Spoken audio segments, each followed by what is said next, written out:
नमस्कार। हमारे चैनल नींद की प्याली में आपका हार्दिक स्वागत है। आज हम आपको एक अनोखी और मधुर कहानी सुनाने जा रहे हैं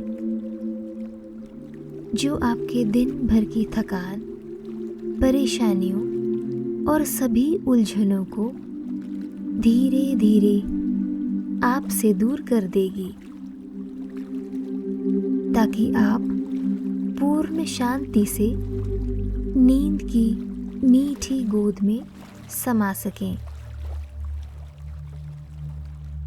तो सबसे पहले एक शांत, आरामदायक जगह पर बैठें या लेट जाएं। अपनी आंखें बंद करें और धीरे धीरे अपनी सांसों पर ध्यान केंद्रित करें। गहरी सांस लें और उसे धीरे धीरे बाहर छोड़ें। आज का दिन चाहे कितना ही कठिन क्यों ना रहा हो, अब सब कुछ पीछे छोड़ देने का समय है। याद रखें, जब हम भविष्य की चिंता में खो जाते हैं तो वर्तमान की खूबसूरती हमसे छिन जाती है। अपनी हर सांस के साथ अपने मन की हर फिक्र को बाहर निकालें। जब भी सांस छोड़ें, अपनी सभी चिंताओं को छोड़ने की कल्पना करें। अपने शरीर को पूरी तरह से ढील दें। अपने मन को शांति की गहराई में डुबो दें। हमें पूरी आशा है कि इस कहानी के हर शब्द में आपको वह सुकून और शांति मिलेगी जो आपकी आत्मा के हर कोने को छू जाए। तो आइए अपने मन और शरीर को इस पल में डुबो दें और हमारे साथ इस नई जादुई कहानी के अनुभव में शामिल हो जाएं।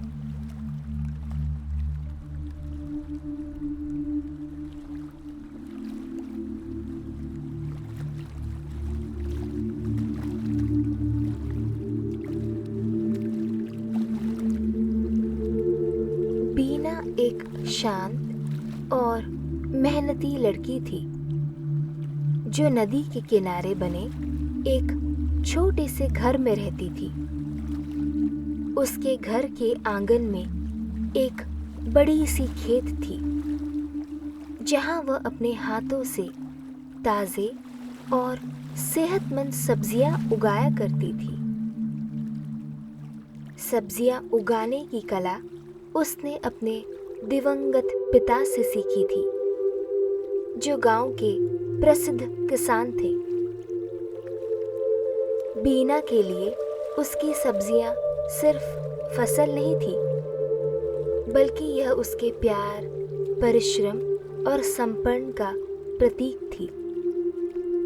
गांव के लोग हमेशा बीना से सब्जियां खरीदते थे।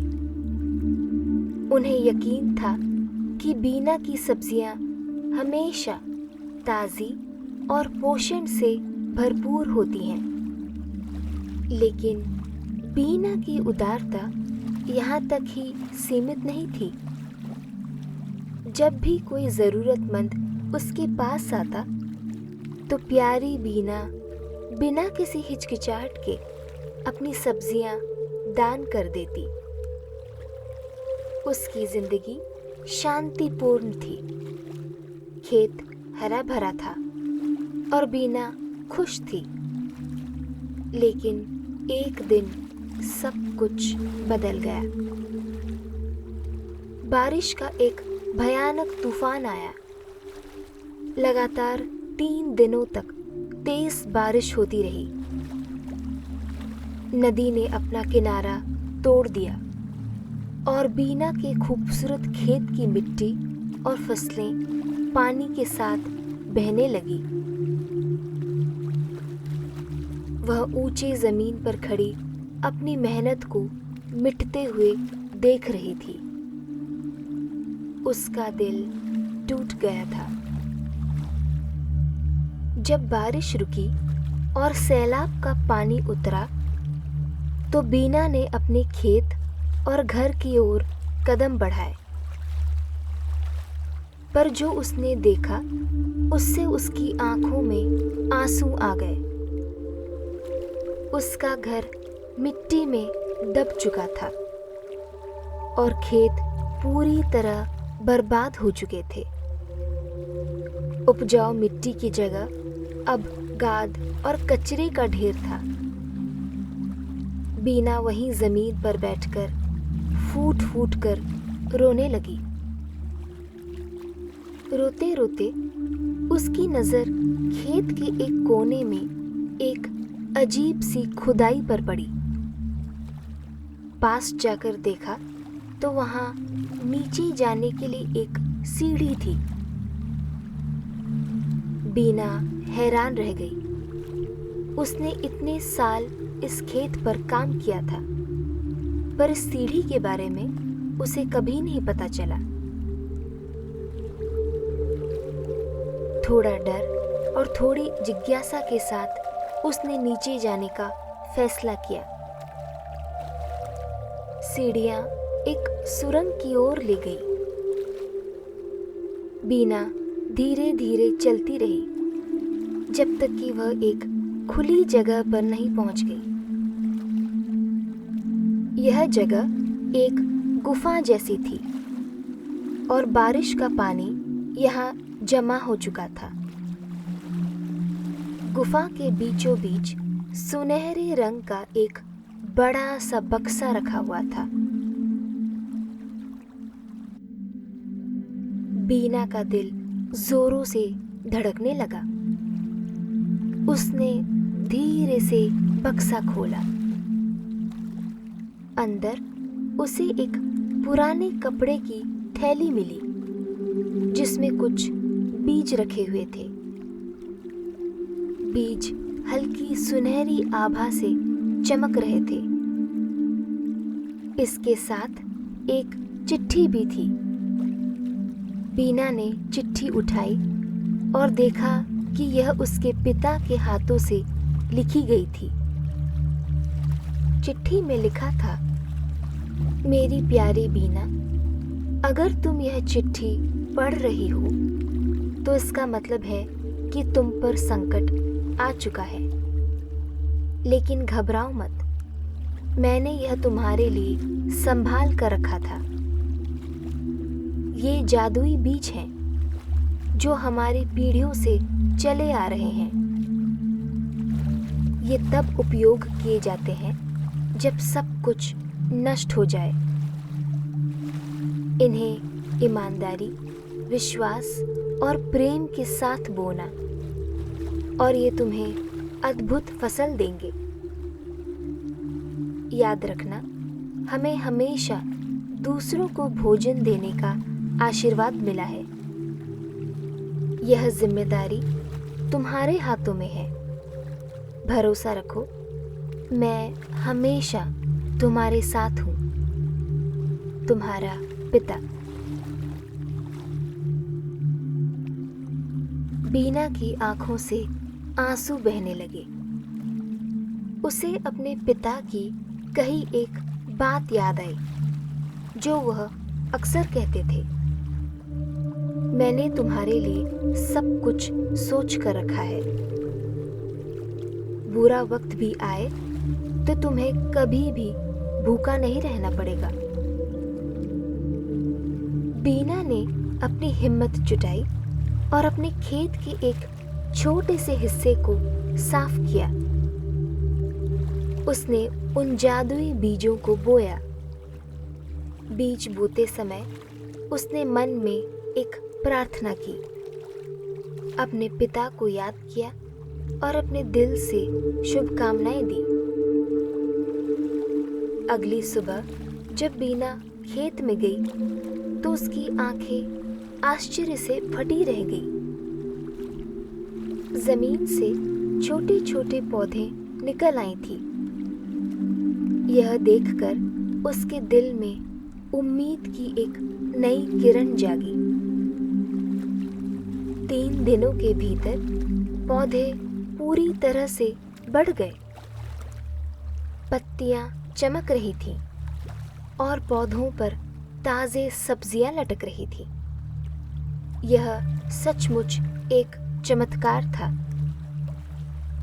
बीना ने तुरंत सब्जियां तोड़ी और खाना बनाकर गांव वालों को देना शुरू कर दिया।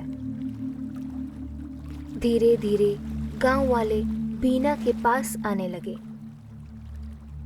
इन सब्जियों में एक अलग ही ऊर्जा थी। उन्हें खाने से लोगों को नई ताकत और सुकून का अनुभव होता। उन पौधों की खासियत यह थी कि सब्जियां तोड़ने के कुछ ही दिनों बाद वहां नई सब्जियां उग आती। बाढ़ के कारण हुए नुकसान से पूरा गांव परेशान और बेबस था। सभी गांव वालों के घर और खेत तबाह हो चुके थे। वे बेघर हो गए थे और खाने की भारी कमी महसूस हो रही थी। लेकिन बीना की उगाई गई जादुई सब्जियों ने सबको भोजन दिया। बीना की फुर्ती और जिंदा दिली को देखकर गांव वालों में भी साहस जाग उठा और उन्होंने भी अपनी जिंदगी को फिर से संभालने की कोशिश शुरू कर दी। बीना अब गांव वालों के लिए सिर्फ एक किसान नहीं थी, वह आशा और मदद का प्रतीक बन चुकी थी। उसने अपनी दयालुता और मेहनत से सबका दिल जीत लिया। बीना ने मन ही मन अपने पिता का धन्यवाद किया, जिनकी दूरदर्शिता और आशीर्वाद ने उसे संकट के इस समय में सहारा दिया। उनकी दी हुई जादुई बीजों ने न केवल उसके खेत को बल्कि पूरे गांव को नया जीवन दिया। धीरे धीरे गांव फिर से फलने फूलने लगा और सभी खुशहाल जिंदगी जीने लगे। बीना की यह कहानी गांव में एक मिसाल बन गई। वह अपने पिता और पूर्वजों की परंपरा को पूरे समर्पण के साथ निभाती रही। हर जरूरतमंद को भोजन उपलब्ध कराना उसका जीवन का उद्देश्य बन गया। उसके दरवाजे पर आने वाला कोई भी व्यक्ति खाली हाथ नहीं लौटता। उसकी उदारता और सेवा ने न केवल भूख मिटाई बल्कि पूरे गांव के दिलों में उसके लिए गहरी श्रद्धा और सम्मान पैदा कर दिया। वह सच में दूसरों के जीवन में आशा और सुकून का प्रकाश बन गई। यह कहानी हमें ये सिखाती है कि कठिनाइयाँ चाहे जितनी बड़ी क्यों ना हों, धैर्य, आशा और परिश्रम से उन्हें पार किया जा सकता है। सच्चे दिल से किया गया प्रयास न केवल हमें संवारता है बल्कि दूसरों के जीवन में भी रोशनी भरता है।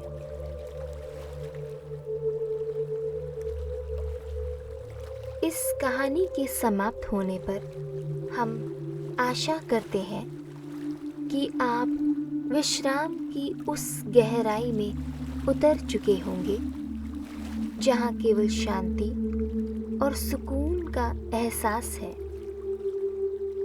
धीरे धीरे इस कहानी को अपने हृदय में समेटे हुए स्वयं को मीठी नींद की गोद में सौंप दें, जहाँ हर चिंतन, हर थकान विलीन हो जाए और बस एक गहरी मधुर निद्रा के स्पर्श का एहसास हो।